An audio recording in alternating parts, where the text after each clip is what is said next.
আল্লাহ তুমি দেখো, তোমার কাছে এইখানে আল্লাহ তুমি জানো, তুমি জানো। গতকালকে আমরা দেখলাম একজন পাগল তৌহিদি জনতা দৌড়ি পাগলে ডাব্বু করে দিচ্ছে। আসসালামু আলাইকুম ওয়া রাহমাতুল্লাহি ওয়া বারাকাতুহু। প্রিয় ইমানি ভাই এবং বন্ধুগণ, আশা করি আল্লাহ সুবহানাহু ওয়া তাআলা সকলকে ভালো রেখেছেন। প্রিয় ভাইরা, এই যে একটা লোকের মাথা টাকলু করে দেওয়া হয়েছে, মাথার মধ্যে জট হয়ে গেছিল, জটগুলো অনেক বড় বড় হয়ে গেছিল, সে নিজেই বলতেছে জটগুলো অনেক লম্বা ছিল, তার পায়ের কাছ পর্যন্ত এসে গেছিল।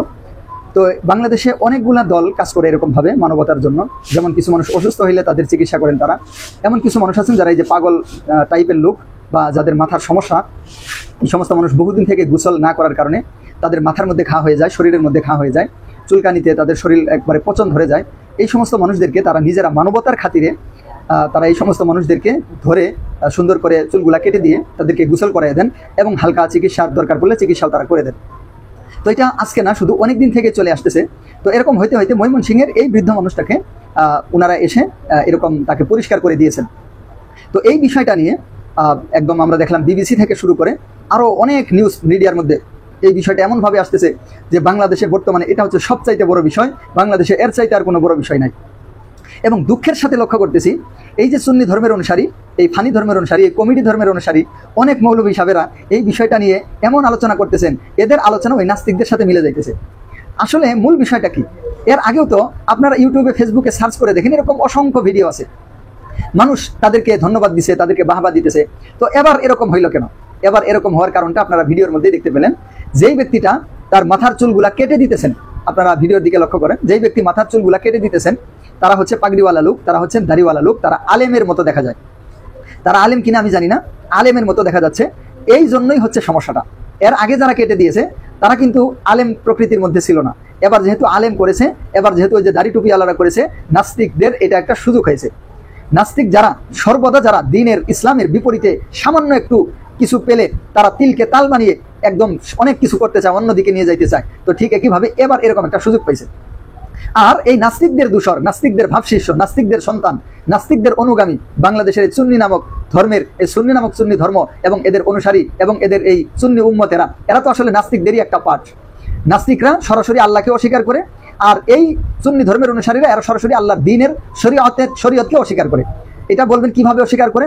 এদের কাছে দেখবেন আল্লাহর দ্বীনের কোনো মিশন নাই, আল্লাহর দ্বীনের কোনো ভিশন নাই। আল্লাহ সুবহানাহু ওয়া তাআলা যে উদ্দেশ্যে দ্বীন দিয়েছেন, যে উদ্দেশ্যে শরীয়ত দিয়েছেন, যে উদ্দেশ্যে বিধান দিয়েছেন যে প্রত্যেকজন মুসলমান, প্রত্যেকজন মানুষের জীবন মহান মালিকের বিধান দ্বারা চলবে, প্রত্যেকজন মানুষের উঠা বসা চলাফেরা মহান মালিকের শরীয়ত দ্বারা চলবে, মুসলমানদের প্রত্যেকটা বিষয় আল্লাহ সুবহানাহু ওয়া তাআলার শরীয়ত দ্বারা পরিচালিত হবে, মুসলমানের চালচলন জীবন আমার কলিজার টুকরা নবীর সুন্নাহ অনুযায়ী পরিচালিত হবে। এটা হচ্ছে একজন ইমানদারের ইমানের দাবি। কিন্তু এই নমরুদের সন্তানদের, এই সুন্নি ধর্মের অনুসারীদের ভিতরে এই বিষয়টা কখনো পাবেন না। তো এরা হচ্ছে নাস্তিকদের ভাবশিষ্য, নাস্তিকদের সাথী। তো দেখেন এদের কার্যক্রম কিন্তু ওদের সাথে মিলে যায়। আপনি ভালো করে খেয়াল করবেন, যে বিষয়টা নিয়ে নাস্তিকরা সরব হয়ে যাবে, আপনারা দেখবেন ওই বিষয়টা নিয়ে এই সুন্নি ধর্মের উম্মতেরা সরব হয়ে যায়। তো এবারও এর ব্যতিক্রম হয় নাই। আমি একটা দেখাইতেছি আপনাকে, আসেন আমরা আরেকটু দেখি এই সুন্নি ধর্মের উম্মত কি বলে। এটা কি কোনো একটা বিবেকবান মানুষ কি এটা মেনে নিবে?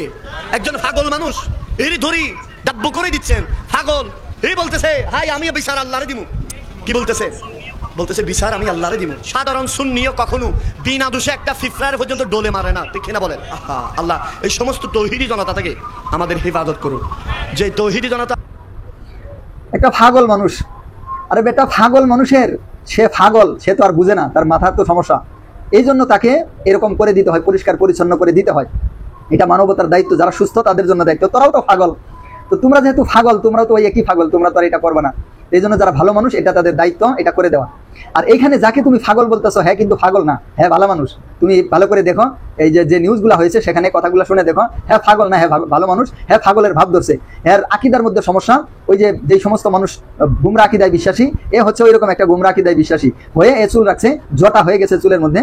তো একজন মুসলমান, এটা অপরিচ্ছন্ন বিষয়, এই চুলের মধ্যে জটা হইলে সেখানে পানি যায় না, সেখানে উকুন হয়, নানান ধরনের সমস্যা হয়। এবং এই ধরনের মানুষেরা সাধারণত আল্লাহর দ্বীনের শরীয়তকে অনুসরণ করে না, এরা এইরকম ভাবে গুমরাহি এবং নষ্টামির উপর চলে।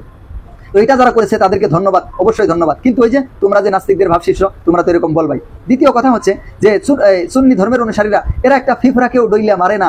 সুন্নি ধর্মের অনুসারীরা ফিফরারে ডইলা মারে না। তাহলে ওই যে কয়েক বছর আগে তোমাদের এক সুন্নি বক্তার জিহ্বা যে কেটে দিয়েছিল তোমাদের জাতি ভাইয়েরা, সুন্নি উম্মতেরা, হ্যাঁ ফিফরারে ডইলা মারে না, তাহলে জিহ্বা কাটলো কেমনে?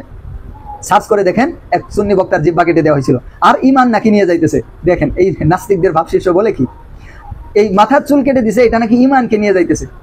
আসলে মানে আমি এই জন্য বলি যে মাথা নষ্ট না হইলে যেমন কেউ পাগলা গারদে যায় না, ইমান আকীদা এবং ভিতর নষ্ট না হইলে কেউ এই সুন্নি নামক সুন্নি ধর্মে যায় না। আল্লাহ তাআলা পুরো উম্মাহকে এই সুন্নি ধর্ম থেকে হেফাজত করেন, আমিন। আসসালামু আলাইকুম ওয়া রাহমাতুল্লাহি ওয়া বারাকাতুহু।